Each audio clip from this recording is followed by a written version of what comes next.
অত সহজ নয়। নওশাদ 5 বছর আগে যা ছিল এখন সে নওশাদ আর না। ওকে আমি ধরা পেচ্ছি নি, দেখাই হচ্ছে না। বাপ রে বাপ, সবাই চেষ্টা করেছে কিন্তু খামারে গিয়ে চোরটাকে ধরতে পারে না। এরা ক্ষেত খুলিয়েছে, খামারে গিয়েও বার করে এনেছে। তবে খামারে বার করার জন্য ওসিলা হিসাবে নবী বংশের বাচ্চারও অবদান আছে। তবে অনেকে এবারে প্রচার করছে তোরা খেতে করে এলে খামারে করে নেবো নাকি, তাই তো নাকি? অত সহজ নয়। নওশাদ 5 বছর আগে যা ছিল এখন সে নওশাদ আর না।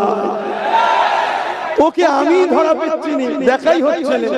বাপ রে বাপ, এই দেখছিলাম কোথায় একটা মুর্শিদাবাদের প্রোগ্রাম, ব্যারিকেড হার মেরে যাবে এত লোক। কথা বুঝে আসছে না? আর ভাঙড়ের মানুষের জন্য টোটাল বাংলা দোয়া করে, বাইরে বাইরে রাজ্যে দোয়া করে। আমি বাইরে বাইরে জলসা করতে যাই, তারাও দোয়া করে ভাঙড়ের মানুষের জন্য। কেন? দাদা হুজুরের আওলাদকে ভাঙড়ের মানুষ বুকে জায়গা দিয়েছে।